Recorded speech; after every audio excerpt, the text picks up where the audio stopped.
बिस्मिल्लाहिर्रहमानिर्रहीम, अस्सलाम वालेकुम, hope you all are good. हम पढ़ रहे थे केमिस्ट्री का चैप्टर इलेक्ट्रोकेमिस्ट्री और आज की वीडियो में हम डिस्कस करेंगे formula of an ionic compound, oxidising and reducing agent and how can you identify oxidising and reducing agents in a chemical reaction. ये तीन टॉपिक्स कॉन्सेप्ट और एग्ज़ाम के पॉइंट ऑफ व्यू से ये तीनों ही टॉपिक्स हमारे बहुत ही इंपॉर्टेंट होंगे, क्योंकि इन टॉपिक से रिलेटेड शॉर्ट क्वेश्चंस और समटाइम्स लॉन्ग का पार्ट बन के क्वेश्चन आ जाता है। वीडियो को ध्यान से देखिएगा और आई कैन गारंटी यू कि इस वीडियो के एंड तक आपको ऑक्सीडाइजिंग और रिड्यूसिंग एजेंट्स में कन्फ्यूजिंग जो होती है ये आपकी वंस फॉर ऑल क्लियर हो जाएगी और आप इन टॉपिक से रिलेटेड जब भी क्वेश्चन एग्जाम में आएगा तो आप उसे कॉन्फिडेंटली अटैम्प्ट करेंगे। चलिए स्टार्ट करते हैं। सबसे पहले मेरा टॉपिक है formula of an ionic compound. Actually ये रिपीटिशन में आया है ये वाला टॉपिक, ठीक है। मैं आपको इस चैप्टर में भी दिखा देता हूँ और प्रीवियस चैप्टर में भी दिखा देता हूँ कि ये कहाँ पर था। आप ये देखिए, formula of an ionic compound, ठीक है। अब आप यहाँ पे देखिए, प्रीवियस चैप्टर के अंदर यहाँ पे भी है chemical formula of binary ionic compound. तो हमने यहाँ पे भी पढ़ा था, यही इसके 4 स्टेप्स हैं, हम यही फॉलो करेंगे, ठीक है। चलिए स्टार्ट करते हैं जी। मैंने इसके जो मेजर 4 स्टेप्स थे वो मैंने लिख लिए। सेम स्टेप्स ही होंगे। सबसे पहला स्टेप आपने क्या करना है आयनिक कंपाउंड का फार्मूला लिखने के लिए कि आपने कैटाइंस और एनाइंस को लिखना है। सबसे पहले कैटाइन लिखें, फिर एनाइन लिखें विद चार्जेस, स्टेप 1। स्टेप 2 में आपने फिर उनके चार्ज को बैलेंस करना है। स्टेप 3 में आपने चार्ज को जब बैलेंस करेंगे तो कोफिशिएंट्स लगा के बैलेंस करेंगे। तो स्टेप 3 के अंदर उन कोफिशिएंट्स को आप सबस्क्रिप्ट में लिखें और नंबर 4 स्टेप के अंदर हम इस चार्ज को रिमूव करेंगे तो हमारे पास आयनिक कंपाउंड का फार्मूला बन जाएगा। चलिए स्टार्ट करते हैं। इन्हीं चारों स्टेप्स को हम, ये 3 एग्जांपल्स हैं बुक के अंदर, मैंने पहले ही लिख ली हैं। अब इसके ऊपर हम ये चारों स्टेप्स अप्लाई करते हैं। चलें, सबसे पहले जी कैल्शियम क्लोराइड। सबसे पहले हमने लिखना है कैटाइन एंड देन एनाइन। तो Ca2 पॉजिटिव और एनाइन क्या है मेरे पास, क्लोराइड Cl-1। स्टेप 1 मेरे पास कंप्लीट हो गया। Step 2 balance the charge. अब चार्ज को हमने बैलेंस कैसे करना है कि इसका चार्ज था मेरे पास +2 और क्लोरीन का चार्ज था मेरे पास -1। तो आप इसको लिखिए +2 = -1। अब ये कैसे बैलेंस होगा कि आप इसको मल्टीप्लाई कर देंगे 2 के साथ, तो ये हो जाएगा मेरे पास -2 और ये हो जाएगा +2। इसके साथ यानी कोफिशिएंट आप 1 ही मल्टीप्लाई कर दें तो ये कोफिशिएंट आ गया इस साइड पे 1 और इधर कोफिशिएंट आ गया 2। देखें चार्ज बैलेंस हो गया, +2 -2, ये मेरे पास स्टेप 2 कंप्लीट हो गया। स्टेप 3 क्या था, इन कोफिशिएंट्स को सबस्क्रिप्ट के तौर पर लिखे। अब आप ये वापस उतारें नीचे, Ca2 पॉजिटिव Cl-1 और इनके जो सबस्क्रिप्ट थे वो इसी के नीचे लिख लें। यानी ये जो सबस्क्रिप्ट था ये यहाँ आ जाएगा +1 और ये जो 2 कोफिशिएंट था ये सबस्क्रिप्ट के अंदर आ जाएगा इधर, ठीक है। स्टेप 4 के अंदर क्या था, रिमूव द चार्ज। चार्ज को, ये जो इसके चार्जेस हैं ये रिमूव कर दें और ये फार्मूला डेराइव हो गया। क्या बनेगा, CaCl2, ठीक है। ये मेरे पास पहली एग्जांपल कंप्लीट हो गई, डन। ये स्टेप 3, ये स्टेप 4। अब है जो मेरे पास मैग्नीशियम ऑक्साइड। मैग्नीशियम का आप सबसे पहले क्या लिखेंगे, कैटाइन और anion with charges. Cation Mg2 positive और एनाइन क्या है मेरे पास oxide O-2। Balance the charge, they are already balanced, +2 = -2। तो आप दोनों के साथ 1 और 1 एदा कोफिशिएंट लगा लें। स्टेप 3 में आपने क्या करना है, कोफिशिएंट को लिखना है एज सबस्क्रिप्ट। आप इसको लिखिए Mg2 पॉजिटिव O-2, 1 और 1। Step 3 complete. स्टेप 4 में आप जस्ट चार्ज को रिमूव करें तो मेरे पास फार्मूला आ जाएगा MgO, डन। स्टेप 3 को एग्जांपल नंबर 3, एल्यूमिनियम सल्फेट मेरे पास Al3 पॉजिटिव,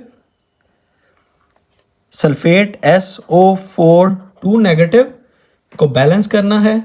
ये मेरे पास स्टेप 1 कंप्लीट हुआ।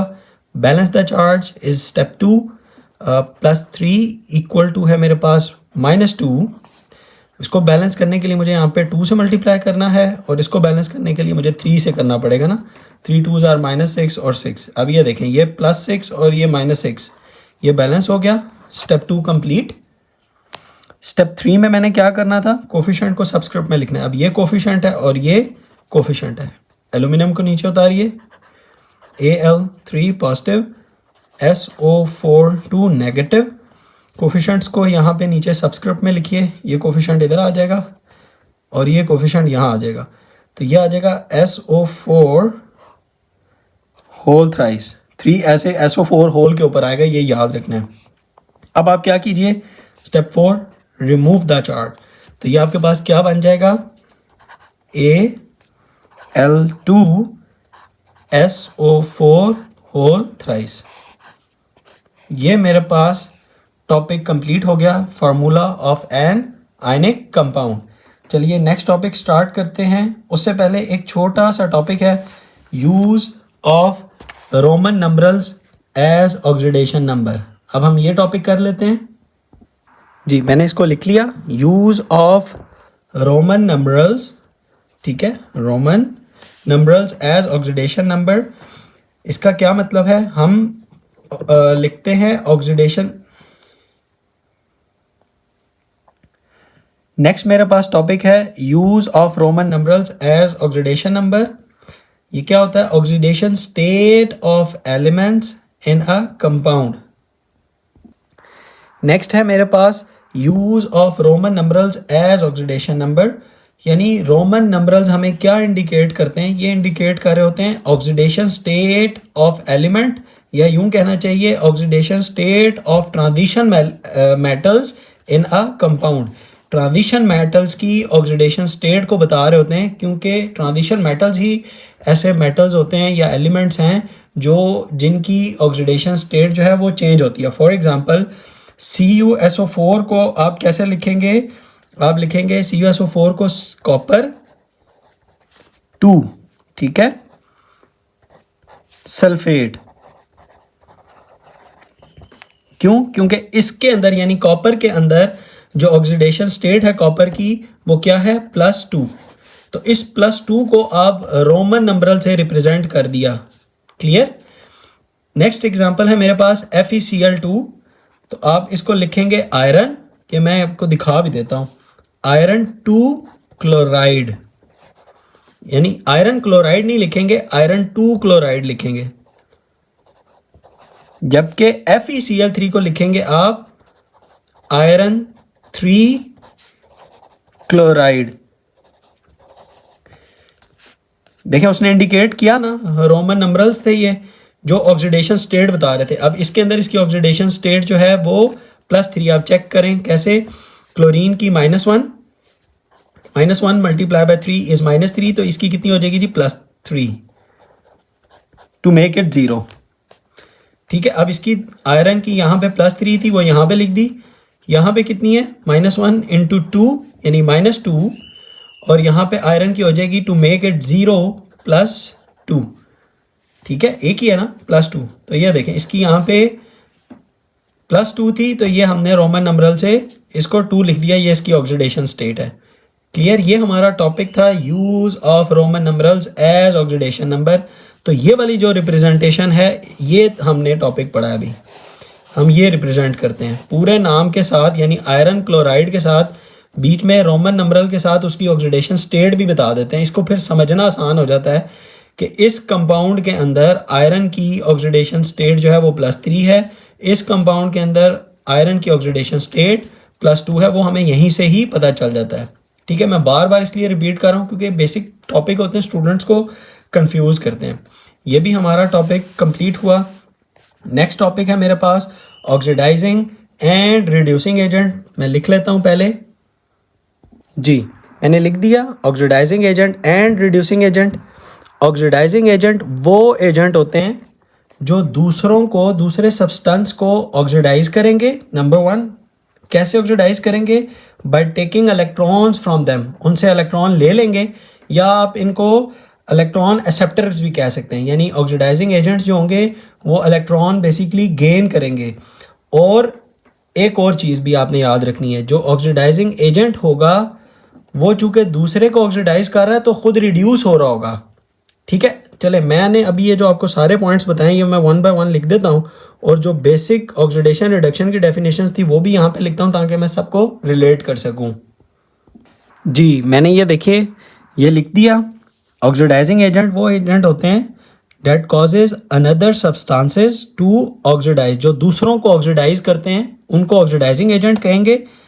Bye taking electrons from them, वो उनसे इलेक्ट्रॉन्स ले लेते हैं। ठीक है, इलेक्ट्रॉन रिसेप्टर भी हम इनको कहते हैं। और जो दूसरों को ऑक्सीडाइज करेगा खुद क्या होगा, रिड्यूस, यानी ऑक्सीडाइजिंग एजेंट जो है वो खुद रिड्यूस्ड हो रहे होते हैं। डन।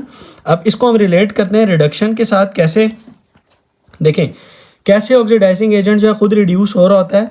हमने इसकी डेफिनेशन के अंदर देखा, जो इलेक्ट्रॉन को क्या कर रहा है, ले रहा है उनसे, इलेक्ट्रॉन एक्सेप्टर है, तो गेन ऑफ इलेक्ट्रॉन क्या होता है, रिडक्शन। ठीक है, यानी वो खुद एलिमेंट जो है वो खुद क्या हो रहा होगा, अंडरगोज रिडक्शन और बीइंग रिड्यूस्ड। क्लियर हो गई आपको ये बात।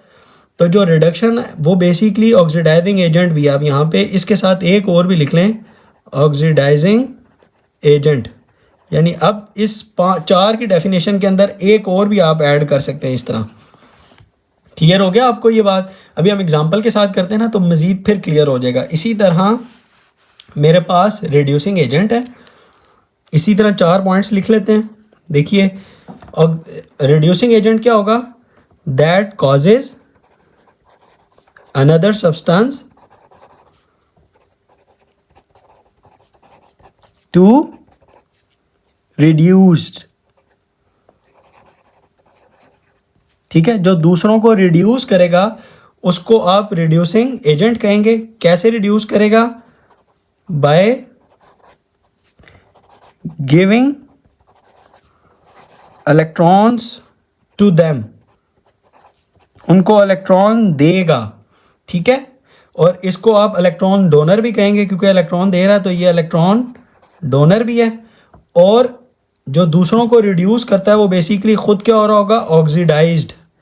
themselves, ये मुझे लिखना चाहिए, themselves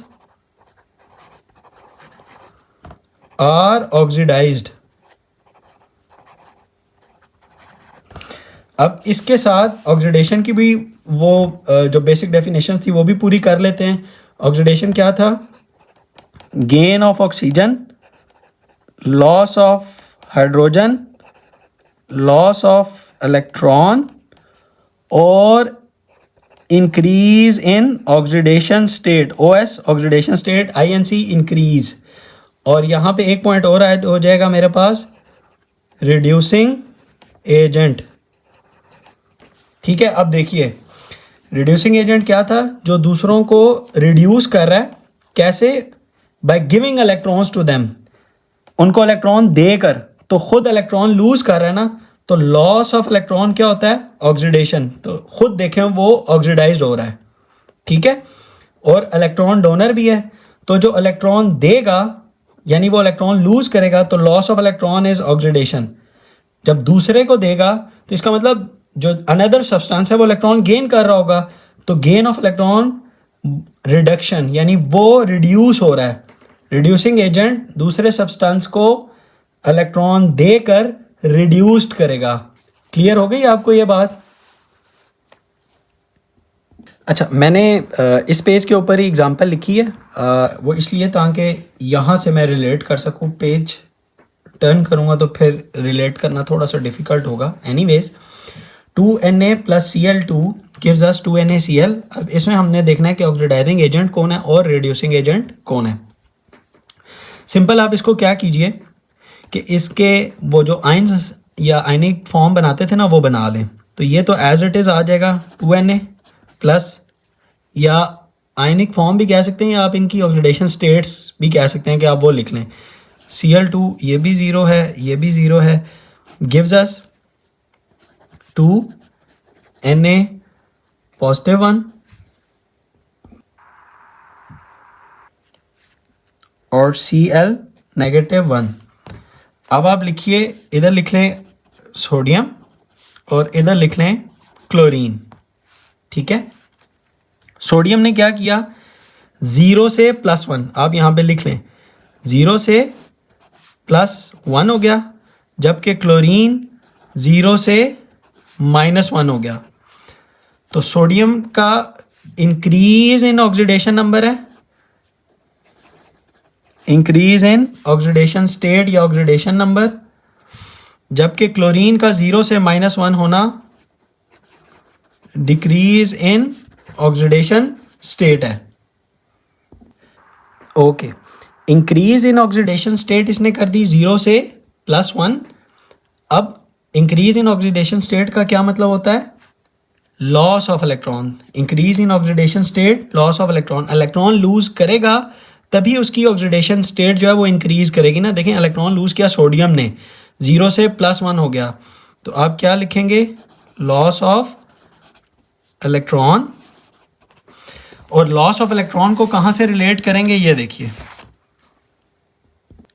ये loss of electron, electron donor हो गया, ठीक है, इलेक्ट्रॉन दे रहा है ना दूसरे को, यानी क्लोरीन को ये इलेक्ट्रॉन दे रहा है, तो इलेक्ट्रॉन डोनर है। इलेक्ट्रॉन डोनर हमेशा क्या होते हैं? Reducing agent. So Na is reducing agent, ठीक है। अब आपने ये याद रखना है, जो भी इक्वेशन आपसे पूछेगा कि इसके अंदर ऑक्सीडेशन स्टेट के लिहाज से बताएं कि कौन सा ऑक्सीडाइजिंग एजेंट है और कौन सा रिड्यूसिंग एजेंट है, जस्ट आप उसकी ऑक्सीडेशन स्टेट देखें, इंक्रीज कर रही है या डिक्रीज कर रही है, नंबर 1। नंबर 2 स्टेप लिखें, इंक्रीज या डिक्रीज कर रही है, उसके अकॉर्डिंगली लिख लें लॉस ऑफ इलेक्ट्रॉन है या गेन ऑफ इलेक्ट्रॉन है, और उसको फिर इंटरप्रेट कर लें ऑक्सीडाइजिंग या रिड्यूसिंग एजेंट है। अब चूंकि सोडियम एक रिड्यूसिंग एजेंट था, तो ये खुद क्या हो रहा था? ये ऑक्सीडाइज्ड हो रहा था। Sodium is oxidised, sodium is oxidised, ठीक है। ये पहला हो गया मेरे पास कंप्लीट।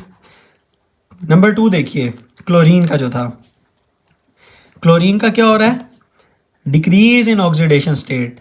तो ऑक्सीडेशन स्टेट डिक्रीज तभी करती है जब आपके पास क्या हो? गेन ऑफ इलेक्ट्रॉन हो, गेन ऑफ इलेक्ट्रॉन हो, ठीक है, यानी इलेक्ट्रॉन एक्सेप्टर है। गेन ऑफ इलेक्ट्रॉन का क्या मतलब है? ये देखिए, ये हमने ऑक्सीडाइजिंग एजेंट में पढ़ा था कि ये क्या होते हैं? इलेक्ट्रॉन एक्सेप्टर होते हैं, दूसरे से इलेक्ट्रॉन ले लेते हैं। तो जब ये दूसरे से इलेक्ट्रॉन लेगा तो ये बेसिकली क्या होगा? ऑक्सीडाइजिंग एजेंट, ठीक है, ऑक्सीडाइजिंग एजेंट है। और खुद क्या हो रहा होगा? यानी chlorine is being reduced. So you see, हमने कितना आसान मेथड डिवाइस कर लिया कि आप सिर्फ क्या कीजिए कि नंबर 1 ऑक्सीडेशन स्टेट देखें, इंक्रीज या डिक्रीज, उसके अकॉर्डिंगली बताएं कि इलेक्ट्रॉन गेन कर रहा है या लूज कर रहा है, और फिर उसको इंटरप्रेट कर लें कि ऑक्सीडाइजिंग है या रिड्यूसिंग एजेंट है। अगर तो गेन ऑफ इलेक्ट्रॉन है तो ऑक्सीडाइजिंग एजेंट है, और अगर लॉस ऑफ इलेक्ट्रॉन कर रहा है तो इसका मतलब वो रिड्यूसिंग एजेंट है और ख़ुद ऑक्सीडाइज्ड हो रहा है।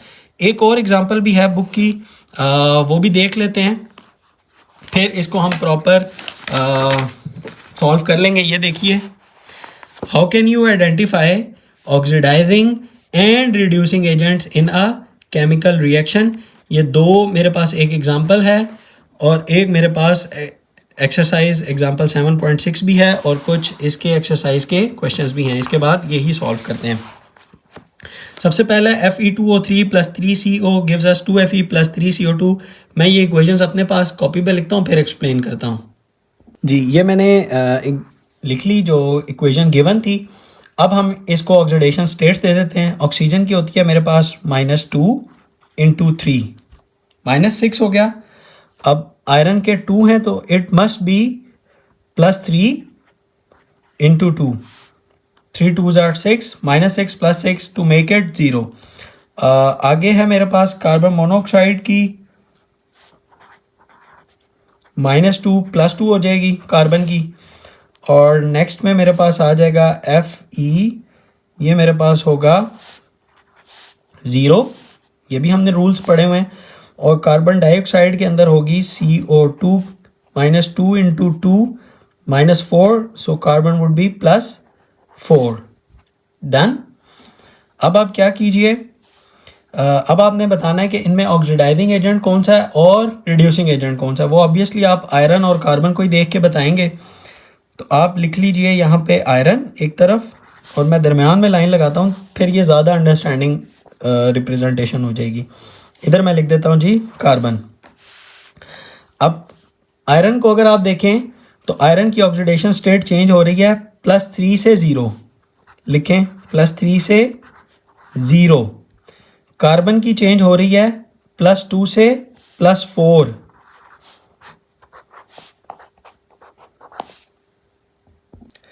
जी, अब decrease in the oxidation state लिखिए, डिक्रीज इन ऑक्सीडेशन स्टेट, और ये इंक्रीज कर रही है +2 से +4। So increase in oxidation state या ऑक्सीडेशन नंबर।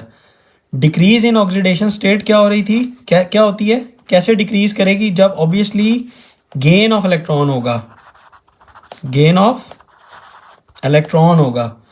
और ये इंक्रीज इन ऑक्सीडेशन स्टेट तभी होगा जब लॉस ऑफ इलेक्ट्रॉन होगा। ठीक है, तो गेन ऑफ इलेक्ट्रॉन क्या होता है, ऑक्सीडाइजिंग एजेंट। यानी गेन ऑफ इलेक्ट्रॉन आप ये समझ लें कि जो आयरन है वो खुद क्या हो रहा है, रिड्यूस्ड। आयरन खुद क्या हो रहा है, reduced. Gain of electron is reduction, reduced. और रिड्यूस्ड वही होता है जो दूसरे को क्या करेगा, ऑक्सीडाइज करेगा। तो ये क्या होगा मेरे पास, ऑक्सीडाइजिंग एजेंट। और ऑक्सीडाइजिंग एजेंट पूरा आपने बताना है कि Fe2O3। So Fe2O3 is oxidising agent. ठीक है, सिर्फ आयरन नहीं, ठीक है, आयरन रिड्यूस्ड हुआ है, और यानी वो जो पूरा फिर कंपाउंड होगा ना वो फिर ऑक्सीडाइजिंग एजेंट होगा। ये भी एक छोटा सा डिफरेंस था, ये याद रखिए। इसी तरह मेरे पास कार्बन को जब मैंने देखा, increase in oxidation state, loss of electron, और लॉस ऑफ इलेक्ट्रॉन क्या हो रहा था मेरे पास जी, ऑक्सीडाइज्ड। कार्बन इज ऑक्सीडाइज्ड, और ऑक्सीडाइज्ड वही होता है जो बेसिकली दूसरे को रिड्यूस कर रहा होता है। तो ये क्या होगा, रिड्यूसिंग एजेंट। ठीक है, अब रिड्यूसिंग एजेंट कौन होगा, कार्बन मोनोऑक्साइड, पूरा compound. Carbon monoxide is reducing agent and carbon is oxidised या अंडरगोज ऑक्सीडेशन। ठीक है, ये आप देख लीजिए, मैं आपको एग्जांपल से भी दिखा देता हूं। ये देखिए, carbon is being oxidised because there is in its increase in the oxidation state. Carbon is being oxidized, increase in the oxidation state. So carbon monoxide contains carbon and is being oxidized, so CO is reducing agent. So carbon monoxide जो होगा वो reducing agent होगा। ठीक है, तो मैंने ये जो हायरार्की बनाई है, ये बहुत इसी हायरार्की में रखेंगे तो आपके विजुअल्स बनेंगे और आपके लिए समझना आसान होगा। मैं फिर ओवरव्यू दे देता हूँ इसका। आपने सबसे पहले क्या लिखना है, इक्वेशन है, इक्वेशन की आप ऑक्सीडेशन स्टेट्स मेंशन कीजिए, दोनों को अलग अलग ऐसे मेंशन कर दें। फिर आप लिख दें कि ऑक्सीडेशन स्टेट कहाँ से कहाँ जा रही है, फिर उसको ऑब्जर्व करें। यहाँ पे +3 से 0 मतलब decrease in oxidation state. So gain of electron, gain of electron is reduction. So iron undergoes reduction या being reduced, iron is being reduced. So iron अगर रिड्यूस्ड कर रहा है, सो Fe2O3 क्या होगा मेरे पास, पूरा ऑक्सीडाइजिंग एजेंट होगा। ठीक है, क्योंकि मैंने आपको बताया था जो ऑक्सीडाइजिंग एजेंट होता है वो खुद रिड्यूस हो रहा होता है, या वाइस वर्सा, जो खुद रिड्यूस हो रहा है वो बेसिकली ऑक्सीडाइजिंग एजेंट होगा, वो दूसरों को ऑक्सीडाइज कर रहा होगा। खुद रिड्यूस होगा तो दूसरे को ऑक्सीडाइज करेगा। देखें, खुद रिड्यूस हो रहा था, दूसरे को ऑक्सीडाइज कर रहा है, ये खुद ऑक्सीडाइज्ड हो रहा है तो दूसरे को रिड्यूस कर रहा है। अब Fe2O3 ऑक्सीडाइजिंग एजेंट है, CO जो है वो रिड्यूसिंग एजेंट है। अब क्लियर हो गया आपको ये बात। अच्छा, अब एक एग्जांपल इन्होंने दी हुई है, हम वो भी सॉल्व कर लेते हैं। सेम लाइन लगाते हैं और इसको सॉल्व कर लेते हैं। मेरे पास है जी wolfram WO3 + 3H2 gives us wolfram, single element हो गया, +3H2O। अब आप क्या कीजिए कि इनकी ऑक्सीडेशन स्टेट सबसे पहले मेंशन करें। तो लिखे मेरे पास क्या आ जाएगी, इसके ऊपर ही मेंशन कर देता हूँ, -2 इंटू 3 हो जाएगा, तो ये मेरे पास हो जाएगी जी ऑब्वियसली -6, तो ये हो जाएगा +6। यहाँ पे हो गया मेरे पास 0, लाइन लगाइए, इधर वुल्फ्रॉम लिख लें, ठीक है। और अब हाइड्रोजन की यहाँ पे 0 और यहाँ पे आ जाएगी -2 और यहाँ पे आ जाएगा मेरे पास +1 इंटू 2 टू मेक इट 0, ठीक है। अब यहाँ पे लिखिए हाइड्रोजन और देखिए इसको वुल्फ्रॉम या टंगस्टन भी कहते हैं ना, टंगस्टन एलिमेंट है हमारे पास जो बल्ब्स वगैरह में भी यूज़ होता है। अब वुल्फ्रॉम की गई है +6 से 0, +6 से 0, जबकि हाइड्रोजन जो है वो 0 से +1, 0 से +1, डिक्रीज इन ऑक्सीडेशन स्टेट,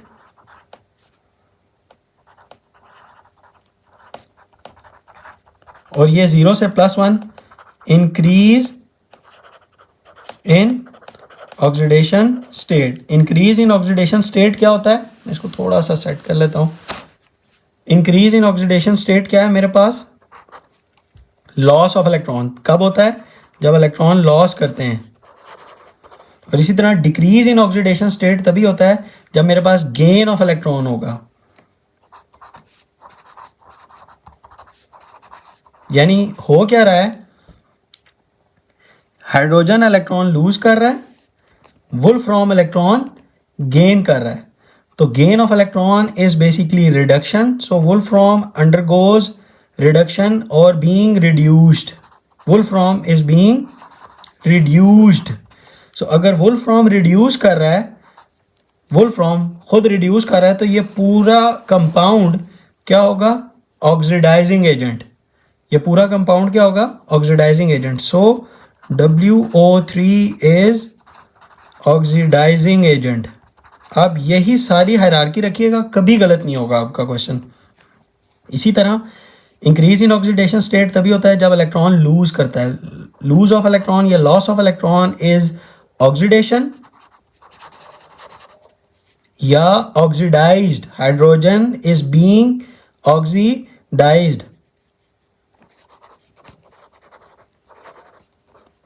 और ऑक्सीडाइज्ड जो खुद हो रहा होता है वो ऑब्वियसली दूसरे को क्या कर रहा होगा, या अगर खुद ऑक्सीडाइज्ड हो रहा है तो वो खुद क्या है, रिड्यूसिंग एजेंट। और रिड्यूसिंग एजेंट H2 होगा, H2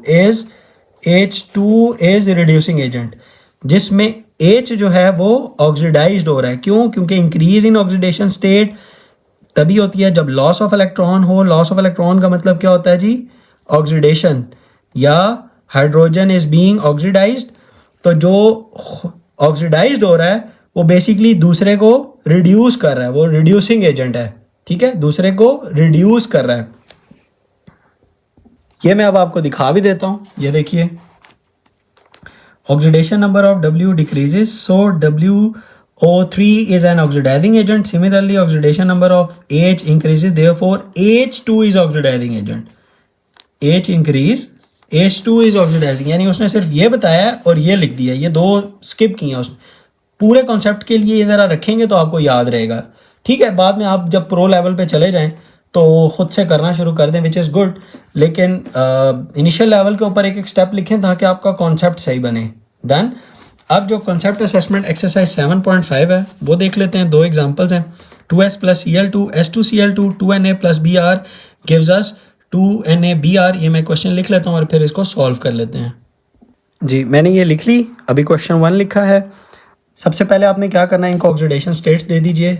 0 आ जाएगी, प्योर की इसकी भी 0 आ जाएगी, ये हम रूल्स पढ़ चुके हैं।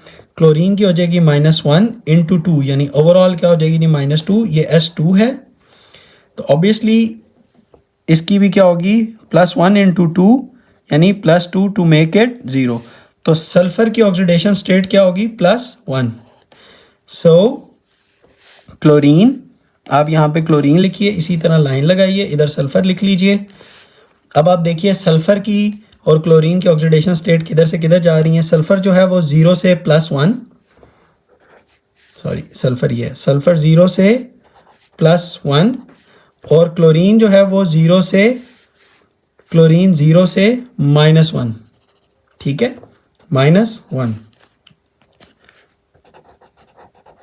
ओके, अब डिक्रीज इन ऑक्सीडेशन स्टेट 0 से -1 का मतलब क्या है? डिक्रीज इन ऑक्सीडेशन स्टेट, और 0 से +1 का मतलब क्या है? Increase in oxidation state. अब अगर बुक वाला काम करते तो सीधे ही लिख देते कि इंक्रीज इन ऑक्सीडेशन स्टेट मतलब रिड्यूसिंग एजेंट, सही है, यानी सल्फर इज रिड्यूसिंग एजेंट, और decrease in oxidation state direct, decrease in oxidation state मतलब ऑक्सीडाइजिंग एजेंट, ठीक है, chlorine is oxidising agent, simple. लेकिन अब हम इसको स्टेप बाय स्टेप देखते हैं। डिक्रीज इन ऑक्सीडेशन स्टेट कब होता है? जब गेन ऑफ इलेक्ट्रॉन होता है,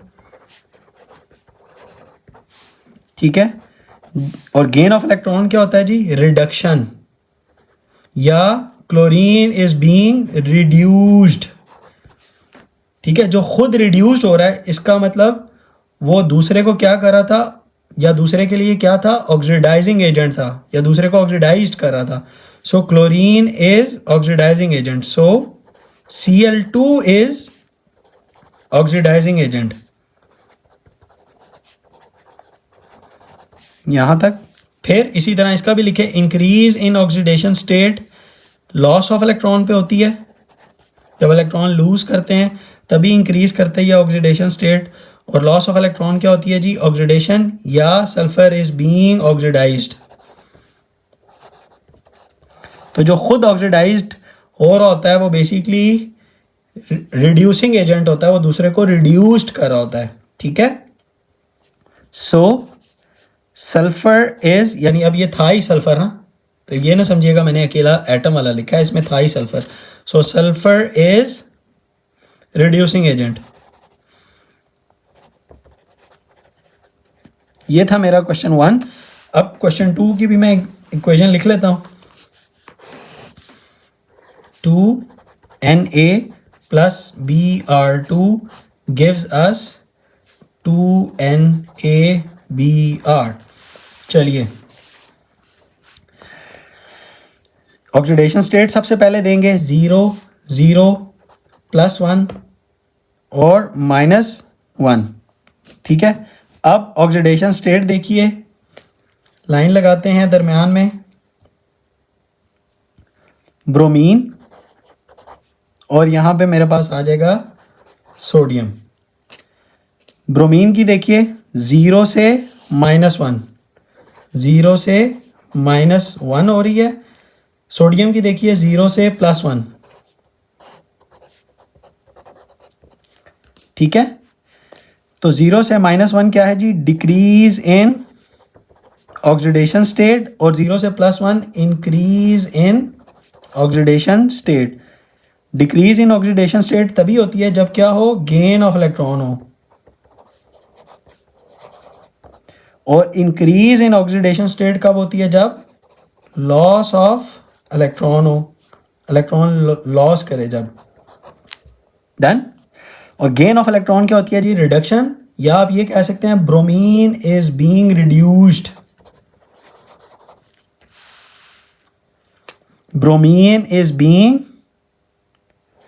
रिड्यूस्ड। डन। क्वेश्चन 2 था। और लॉस ऑफ इलेक्ट्रॉन क्या होता है? ऑक्सीडेशन, या आप ये कह सकते हैं सोडियम इज बीइंग ऑक्सीडाइज्ड।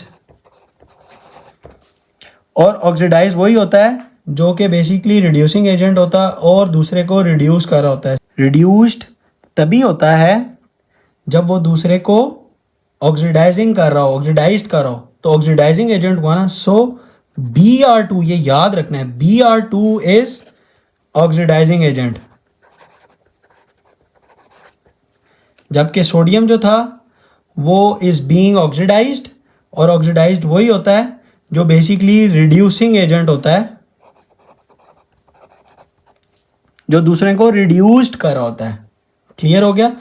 ये थी हमारी कॉन्सेप्ट असेसमेंट एक्सरसाइज 7.5 जो कि कंप्लीट हो गई। 2 टेस्ट हैं छोटे छोटे, एक्टिविटी 7.1 और 7.2। ये मैं क्विकली पेपर के ऊपर ड्रॉ करके ना आपको एक्सप्लेन कर देता हूँ, ठीक है जी। एक्टिविटी 7.1 बेसिकली टेस्ट था for the presence of reducing agent, कि हम ये चेक करें कि जो एलिमेंट है, जो कंपाउंड है, उसको चेक कर रहे हैं क्या वो रिड्यूसिंग एजेंट है या नहीं है। वो किससे चेक करते हैं, वो KMnO4 से चेक करते हैं, ठीक है। फॉर एग्जांपल मेरे पास एक इस तरह बीकर है और बीकर के अंदर मैंने एक पहले से कंपाउंड लिया हुआ, फॉर एग्जांपल हम यहाँ पे ले लेते हैं FeSO4 है, FeSO4 इसके अंदर पड़ा हुआ है, FeSO4। अब टेस्ट क्या है, for the presence of reducing agent, कि क्या FeSO4 रिड्यूसिंग एजेंट है या नहीं है। इसको चेक करना है कि ये जो कंपाउंड है ये रिड्यूसिंग एजेंट है या नहीं। अब हम क्या करते हैं, KMnO4 को इसके अंदर डालते हैं। अगर तो KMnO4 का कलर, अपना जो कलर होता है ये पर्पल होता है, इसका कलर पर्पल से वाइट हो जाए यानी कलरलेस हो जाए, तो इसका मतलब ये हुआ कि जो कंपाउंड पहले से मौजूद है FeSO4 वो रिड्यूसिंग एजेंट है, ठीक है, समझ आ गया। यानी कि ये टेस्ट है, फिर से ओवरव्यू दे रहा हूँ, ये टेस्ट है for the presence of reducing agent. अब KMnO4 ऑलरेडी इटसेल्फ एक ऑक्सीडाइजिंग एजेंट है, ये याद रखिएगा। KMnO4 क्या था, ऑक्सीडाइजिंग एजेंट था। हम चेक करना है कि जो कंपाउंड है क्या वो रिड्यूसिंग एजेंट है या नहीं है। अगर वो रिड्यूसिंग एजेंट होगा तो वो KMnO4 का कलर पर्पल से चेंज कर देगा कलरलेस में, ठीक है। अगर नहीं करेगा, ठीक है, तो हम कहेंगे कि जो कंपाउंड पहले से मौजूद था वो रिड्यूसिंग एजेंट नहीं था। ये टेस्ट है। अब थोड़ा सा मैं आपको पॉइंट्स भी बता देता हूँ। KMnO4 जो है वो बेसिकली क्या था, ऑक्सीडाइजिंग एजेंट, जो कि ऑक्सीडाइज कर देता है किसको, FeSO4 को। ऑक्सीडाइजेज, ये याद रखना है, ऑक्सीडाइजेज FeSO4। और जब उसको ऑक्सीडाइज करता है, इसका मतलब क्या हुआ कि FeSO4 जो है वो रिड्यूस करता है, क्योंकि FeSO4 जो है वो रिड्यूसिंग एजेंट है, तभी तो ये कलर चेंज कर रहा था KMnO4 का पर्पल से कलरलेस। तो FeSO4 रिड्यूसिंग एजेंट है, ठीक है। तो अगर ये रिड्यूसिंग एजेंट है तो इसका मतलब ये रिड्यूस कर रहा है ना KMnO4 को, तो रिड्यूसेस KMnO4, और ये ऑक्सीडाइजेज कर रहा है, यानी KMnO4 ऑक्सीडाइजेज FeSO4, ये याद रखिए।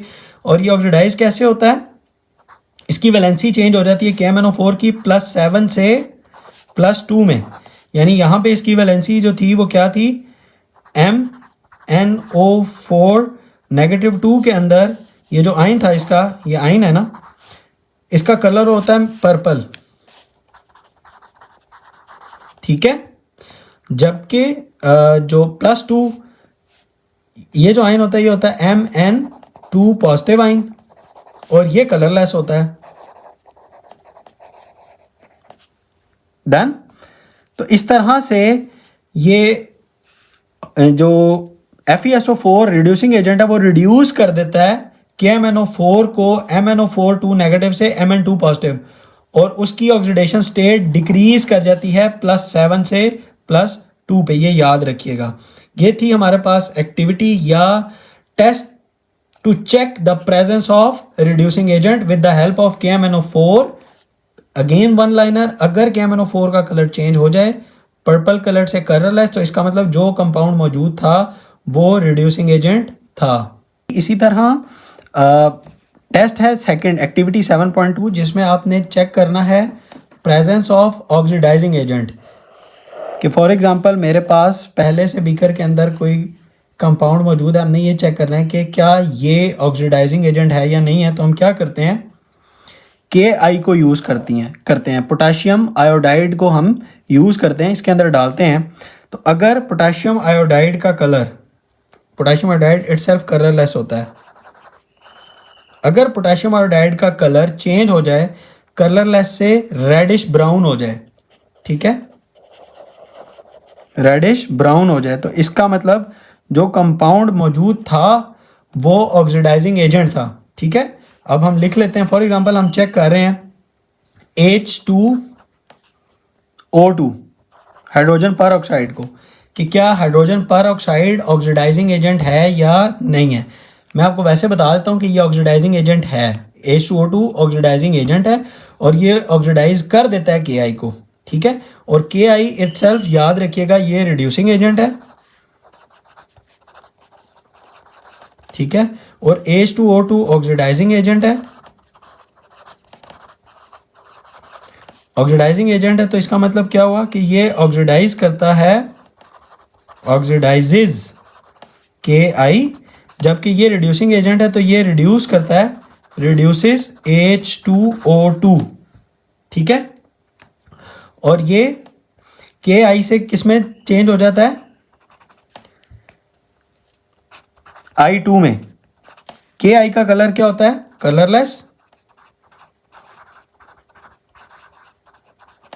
और I2 हमें पता है कि वो रेडिश ब्राउन कलर में होता है। तो H2O2 जो है वो KI को चेंज कर देता है I2 में, यानी रेडिश ब्राउन कलर में। तो इससे क्या पता चला कि H2O2 इज ऑक्सीडाइजिंग एजेंट। तो ये टेस्ट था, ठीक है, ये याद रखिए। KI की मदद से हमने ये चेक किया था, और यहाँ पे हमने KMnO4 को स्टैंडर्ड लिया हुआ है, या ठीक है, ये क्लियर हो गया अब आपको। KMnO4 का अगर कलर पर्पल से कलरलेस हो जाए तो इसका मतलब जो दूसरा कंपाउंड था वो रिड्यूसिंग एजेंट था, और अगर के आई कलरलेस से रेडिश ब्राउन हो जाए तो इसका मतलब जो कंपाउंड जिसको चेक कर रहे हैं वो ऑक्सीडाइजिंग एजेंट है। अगर आप इसकी इक्वेशन देखना चाहें तो मैं इक्वेशन भी लिखवा देता हूँ आपको। ये होती है मेरे पास H2O2 plus 2KI plus 2H positive gives us 2K negative plus I2। ये देखिए KI से I2, ठीक है। अब ये कलरलेस है जबकि ये रेडिश ब्राउन कलर में। तो अगर H2O2 ऑक्सीडाइजिंग एजेंट होगा तो ये इक्वेशन होगी ना, और वो इसको KI को चेंज करेगा I2 में, ठीक है। तो ये था टेस्ट, ये था हमारा आज का लेक्चर अल्हम्दुलिल्लाह जो हमारा कंप्लीट हुआ। होप कि आपको ऑक्सीडाइजिंग एजेंट और रिड्यूसिंग एजेंट समझ आ गए होंगे। अपने दोस्तों के साथ ये वीडियो ज़रूर शेयर कीजिए ताकि उनका भी फ़ायदा हो जाए, और वीडियो को लाइक कर दें, कमेंट कर दें, मैं आंसर कर दूंगा। और मज़ीद कॉन्सेप्ट्स के लिए चैनल को भी सब्सक्राइब कर दें। मिलते हैं नेक्स्ट वीडियो में इस चैप्टर के लास्ट और important topic corrosion and its prevention के साथ। तब तक के लिए अल्लाह हाफिज़।